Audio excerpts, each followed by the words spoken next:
नमस्कार, उदय क्लास है A to Z solution में आप सभी शिक्षक साथियों का हार्दिक स्वागत है। जैसा कि आप सभी जानते हैं कि 15 अप्रैल 2023 से बिहार जाति आधारित गणना का द्वितीय चरण प्रारंभ होने वाला है, जिसमें घर घर जाकर के आपको आंकड़े का संकलन करना है, परिवार का सर्वेक्षण करना है। अब आपके पास सिर्फ 2 दिनों का समय है, यानी 15 अप्रैल से हमें ये कार्य शुरू कर देना है। तो ये कार्य शुरू करने से पहले मैं आप लोगों को ये प्रपत्र हम कैसे भरेंगे, इस प्रपत्र की जानकारी मैं साझा करना चाहता हूं कि प्रपत्र हम लोग कैसे भरेंगे। एक एक बिंदु इस प्रपत्र के बारे में हम लोग समझेंगे कि कैसे भरेंगे। इस प्रपत्र में जो भी जानकारी मेरे द्वारा जो दी जाएगी, जो भी डाटा इस प्रपत्र में जो भरा जाएगा, उसका किसी व्यक्ति विशेष या किसी वास्तविक परिवार से कोई संबंध इसका नहीं होगा। जो भी इसमें नाम मेरे द्वारा जो लिया जाएगा वह सिर्फ एक काल्पनिक नाम होगा, जो एक प्रशिक्षण के उद्देश्य से डाटा भर करके आप लोगों के समक्ष प्रस्तुत किया जाएगा। तो आइए हम लोग जानते हैं कि ये जाति आधारित सर्वेक्षण द्वितीय चरण में हम प्रपत्र कैसे भरेंगे, इसकी जानकारी हम लोग शुरू करते हैं। सबसे पहले मैं आप लोगों को जानकारी दे दूं कि अभी जो बिजागा ऐप है, तो बिजागा ऐप पर अभी राज्य स्तर पर इस पर कुछ अपडेट का काम चल रहा है, जिसे आप लोग बिजागा ऐप पर अभी कोई कार्य नहीं करेंगे। 15 तारीख या उसके बाद जब वो अपडेट हो जाएगा तभी आप लोग काम इस ऐप पर आप लोग शुरू करेंगे। आइए अब हम लोग इस प्रपत्र को भरने की जानकारी हम लोग प्राप्त करते हैं। सबसे पहले देखिए कि इस प्रपत्र को भरने के लिए ये ब्लैक बॉल पॉइंट पेन का हम लोग इस्तेमाल करेंगे। किसी दूसरे बॉल पॉइंट पेन या किसी जेल पेन का इस्तेमाल इसमें नहीं करना है। तो यहाँ देखिए इस प्रपत्र में 4 सेक्शन है, यानी 4 खंड है। पहला जो सेक्शन है, तो पहले सेक्शन में आप लोग देख सकते हैं ऊपर में यहाँ कि बिहार जाति आधारित गणना, द बिहार कास्ट सर्वे, जैसे राज्य, जिला code, charge code, panchayat code, ward number, मतलब ये जो सेक्शन है इसे हम लोग लोकेशन, इसमें जो हम लोग भरेंगे लोकेशन वाला सेक्शन ये हो गया।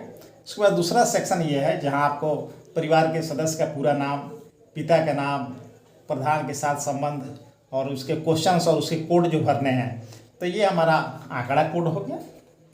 और ये तीसरा जो सेक्शन है इसमें है आपको कोड और विकल्प इसमें दिया हुआ है। जो चौथा सेक्शन है ये स्व घोषणा और हस्ताक्षर का सेक्शन है। तो आइए अब हम लोग इस प्रपत्र में हम लोग पूरे एक परिवार की जानकारी, एक छोटा सा परिवार की जानकारी हम लोग उदाहरण के तौर पर हम लोग एक समझेंगे और इसे भर करके हम लोग देखेंगे कि कैसे हम लोग प्रपत्र भरेंगे। तो आइए देखते हैं। सबसे पहले यहाँ देखिए प्रपत्र संख्या।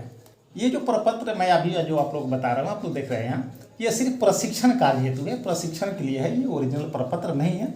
आपको जो ओरिजिनल प्रपत्र मिलेंगे वो हूबहू इसी तरह से रहेगा, लेकिन इस पर प्रशिक्षण कार्य हेतु जो लिखा हुआ है ये नहीं रहेगा।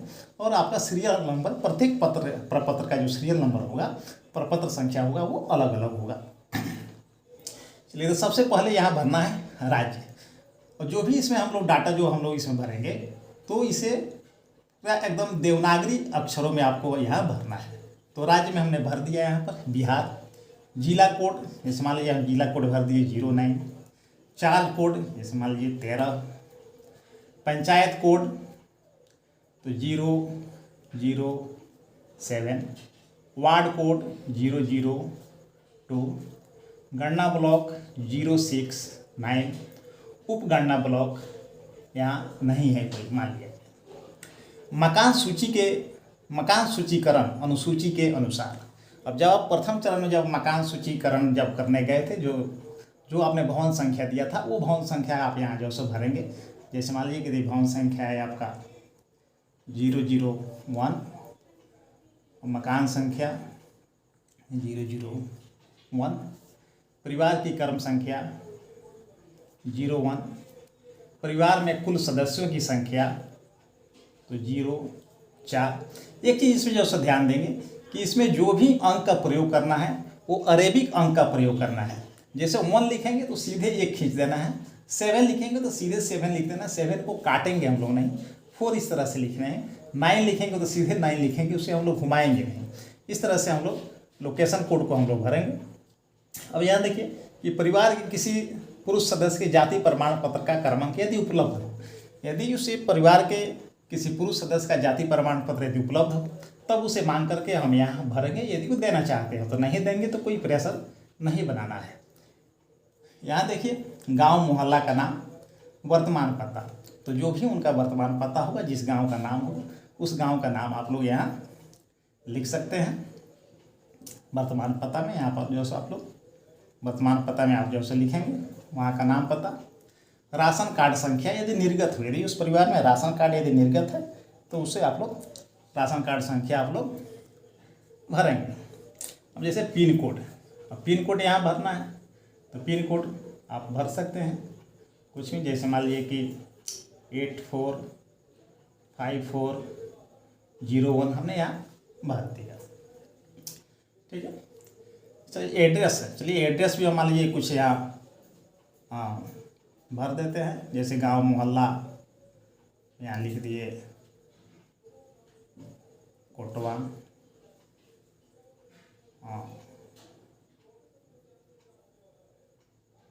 पूर्वी चंपारण। तो इस तरह से आप एड्रेस जो भर देंगे। राशन कार्ड उपलब्ध होगा तो राशन कार्ड भरेंगे। अब आइए हम लोग डाटा संग्रहण वाले सेक्शन में अब हम लोग आते हैं। अब यहाँ देखिए पहले क्या है यहाँ कि कर्म संख्या, तो इसमें 4 जो सदस्य हैं तो 1 2 3 और 4 सदस्यों का विवरण हमें इसमें भरना है। तो परिवार के सदस्य के नाम, तो जो पहले जो परिवार के सदस्य हैं उनका नाम हम यहाँ पर देवनागरी अक्षरों में लिखेंगे। मान लीजिए कि हमने यहाँ लिख दिया राम कुमार, जो एक काल्पनिक नाम है, किसी व्यक्ति विशेष या किसी परिवार विशेष से इसका संबंध नहीं है, यह सिर्फ एक डेमो डाटा मैं भर रहा हूँ आप लोगों की सुविधा के लिए। ये पिता का नाम, मैं यहाँ पिता का नाम भर दिया मोहन कुमार। अब देखिए परिवार के प्रधान से संबंध है, तो राम कुमार जी जो है ये अपने परिवार के स्वयं ये प्रधान है। तो अब कोड सेक्शन में देखिए कि परिवार के प्रधान से संबंध, तो प्रधान स्वयं है तो उसके लिए कोड 01 है, तो यहाँ हम भरेंगे 01। आयु वर्ष में, अब देखिए यहाँ 3 खंड दिए हुए हैं आयु भरने के लिए। इनका उम्र जो है 48 ईयर्स है, 48 वर्ष है, तो 048। लिंग, अब मेल है, पुरुष है, तो पुरुष के लिए जो कोड है यहाँ देखें 01, तो यहाँ हम लोग भरेंगे 01। वैवाहिक स्थिति, तो विवाहित हैं, वर्तमान में जो विवाहित है, तो इसके लिए कोड हो गया यहाँ पर आपको 02। धर्म, तो ये आपको हिंदू धर्म से है, तो हिंदू धर्म के लिए जो कोड है आपको 01, तो यहाँ हम लोग भर दिए 01। Question number 7। क्वेश्चन नंबर 8 जाति के नाम एवं कोड। क्वेश्चन नंबर 8 जो है जाति के नाम एवं कोड, तो प्रपत्र में आप देख रहे हैं क्या लिखा है कि कोड डायरेक्टरी के अनुसार, तो आपको जो कोड डायरेक्टरी प्राप्त हुआ होगा, जो आपको जो गणना मार्गदर्शिका जो प्राप्त हुई है उसमें कोड डायरेक्टरी और आपको शैक्षणिक योग्यता के लिए कोड डायरेक्टरी उसमें दिया हुआ है, उसे देख करके आप भरेंगे। जैसे मान लीजिए कि ये जो जाति से मान लिया जाए कि ये जो परिवार है ब्राह्मण जाति कैसे जो सब परिवार हैं, तो अब इनका जो सो कोड होगा, जब कोड डायरेक्टरी में हम देखते हैं तो इनका कोड है 126 यानी 126। इनका जो सो जाति कोड है। इनकी जो शैक्षणिक योग्यता है, ये शैक्षणिक योग्यता अब ये का जो इनका कोड है वो भी कोड डायरेक्टरी के अनुसार हम लोग भरेंगे, भर देंगे। यहाँ शैक्षणिक योग्यता का कोड जो है आप लोग देख लें उसके अनुसार भरेंगे। अब इनका देखिए कि कार्यकलाप, अब कार्यकलाप में जो है आप देखिए यहाँ कि कार्यकलाप का जो कोड है इनका, अब ये जो है कार्यकलाप कोड आप जो है देखिए, आपको प्रश्न संख्या कितना है, आपको प्रश्न संख्या 10। तो प्रश्न संख्या 10 में आपको कार्यकलाप देखिए खेतिहर मजदूर के लिए सरकारी नौकरी फैक्ट्री, स्वरोजगार, कृषक, खेतिहर मजदूर, निर्माण मजदूर, अन्य, मिस्त्री, भिखारी, तो इस तरह का जो सो इसमें आ जाए। जैसे मान लीजिए कि अब ये मान लिया जाए कि यदि कृषक है, कृषि या काश्तकार, तो इसके लिए जो कोड है आपको 05 है, तो कार्यकलाप कोड में हमने लिख दिया यहाँ पर 05। आवासीय स्थिति यानी प्रश्न संख्या 11। तो आवासीय स्थिति पक्का मकान 2 या 2 से अधिक तो कोड 01, पक्का मकान 1 कमरे का है तो कोड 02। तो मान लीजिए इनका पक्का मकान है 1 कमरे का, कोड 02 हो गया। अस्थायी प्रवासीय स्थिति लागू नहीं, ये घर पर ही रहते हैं तो कोड इनका हो जाएगा 01। कंप्यूटर लैपटॉप इनके पास नहीं है तो इसका कोड हो गया आपको 03। देखिए मोटर यान, अब इनके पास एक 2 पहिया वाहन है जिसके लिए कोड यहाँ पर होगा 01। कृषि भूमि, अब कृषि भूमि अब इनके पास जैसे मान लिया जाए कि इनके पास जो कृषि भूमि है वो 0 से अधिक और 50 डिसमिल तक है तो इसके लिए कोड हम लोग 02 हम लोग भर दिए। आवासीय भूमि अब मान लेते हैं कि इनके पास जो आवासीय भूमि है वो 5 डिसमिल से लेकर के 10 डिसमिल तक है तो जिसका कोड हो जाएगा 03। सभी स्रोतों से मासिक आय, जो 17 नंबर प्रश्न है इसका को मान लीजिए कि इनका यदि मासिक आय जो है वो 6,000 से और 10,000 रुपये तक है जिसका कोड है आपको 02। तो यहाँ हम लोग 02 और इसी तरह से परिवार के चारों सदस्यों की जानकारी हम लोग भरेंगे और उनका सारा आंकड़ा हम लोग यहाँ पर हम लोग से भरेंगे। चलिए अब ये राम कुमार जी का हमने भर दिया। अब परिवार में इनकी पत्नी है जिनका नाम है राधा देवी, हमने भर दिया। अब यहाँ क्या लिखना है, इनके पति के नाम, तो राधा देवी के पति हो गए राम कुमार जी, राम कुमार हमने यहाँ भर दिए। हम देखिए कि परिवार के प्रधान से संबंध है, तो परिवार के प्रधान राम कुमार जी हैं। अब इनकी ये पत्नी है तो पत्नी का कोड जैसा क्या है 02, तो हम लिख देंगे 02। अब उम्र इनका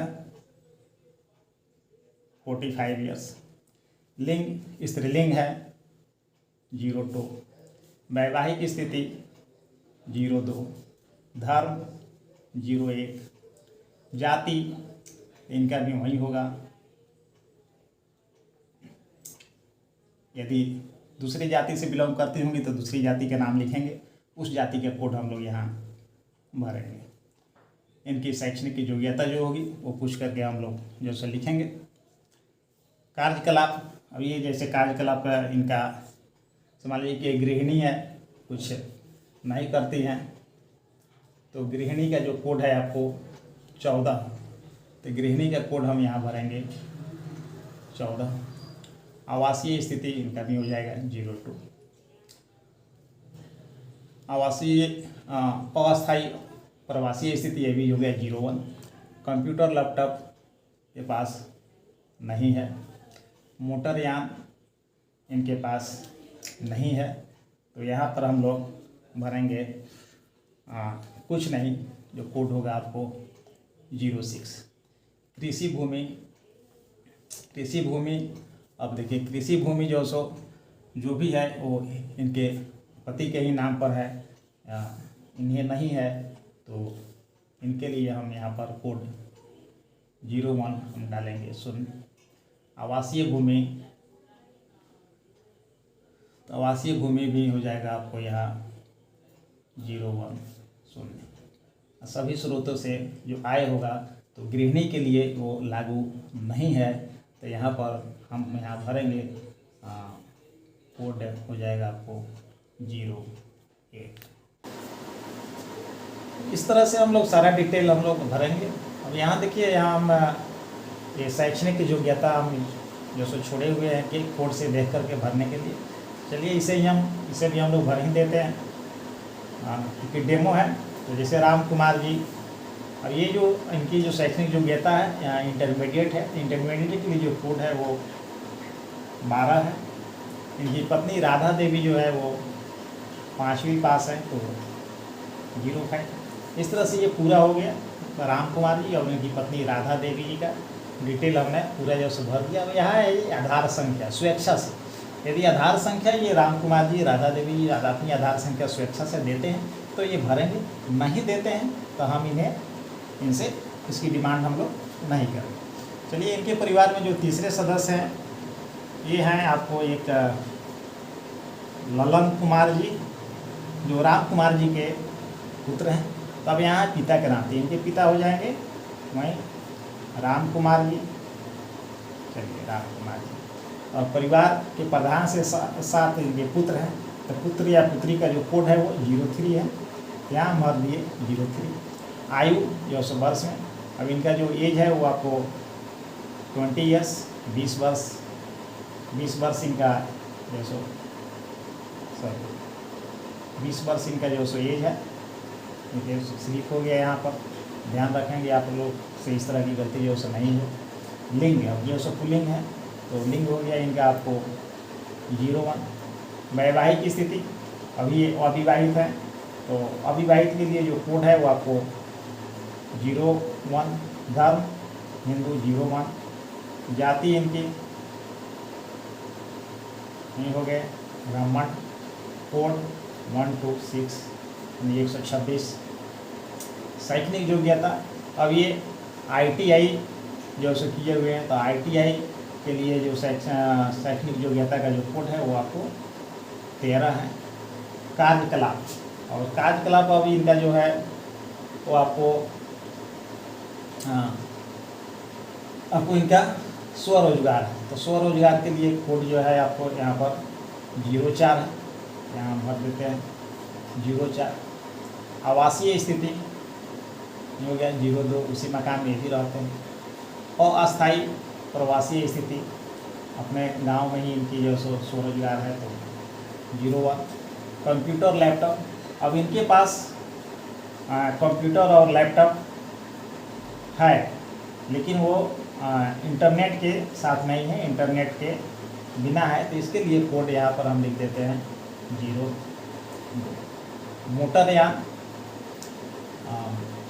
मोटरयान इनके पास जो है सो कोई नहीं है, तो कोड हो गया आपको 06। कृषि भूमि 01। आवासीय भूमि 01। और सभी स्रोतों से वार्षिक आय जो है इनकी, तो इनका भी वार्षिक आय हो गया आपको 02। इनकी भी जो आय है वो 6,000 से 10,000 रुपये प्रति माह इनकी आय है। चलिए, तीसरी जो सदस्य है इनके परिवार में उसका डाटा हम लोग यहाँ भरते हैं। और इनकी एक पुत्री है विभा कुमारी। सभी काल्पनिक नाम है। पिता के नाम राम कुमार जी हैं, और परिवार के प्रधान के साथ संबंध इनकी पुत्री है, तो उसके लिए भी कोड 03 होगा। आयु अब इसका जो उम्र है वो आपको 17 साल का है। लिंग स्त्रीलिंग है, कोड 02 हो गया। वैवाहिक स्थिति अविवाहित है तो कोड 01। धर्म 01। जाति वहीं ब्राह्मण। जाति और कोड का नाम तो कोड 100 हो गया इसका 126। वैवाहिक स्थिति नहीं, पहले शैक्षणिक स्थिति क्वेश्चन नंबर 9। तो ये शैक्षणिक स्थिति जो है ये 10वीं पास है, तो इसके लिए जो कोड है 1010। कार्यकलाप तो कार्यकलाप है ये अभी कुछ नहीं कर रहे हैं। कार्यकलाप ये अभी कुछ नहीं कर रहे हैं, ये कार्य के जो सो क्लास में है अभी इसके लिए, तो उसके लिए जो कोड है आपको यहाँ पर 15। आवासीय स्थिति भी हो गया इनका जो सो 02। अस्थायी अप्रवासी स्थिति 01। कंप्यूटर लैपटॉप इनके पास नहीं है 03। मोटरयान नहीं है। कृषि योग्य भूमि नहीं है। आवासीय भूमि नहीं है। सभी स्रोतों से आय। तो सभी स्रोतों से आय अभी क्या है उनके पास, कि सभी स्रोतों से आय उनके पास अभी कुछ नहीं। इसके लिए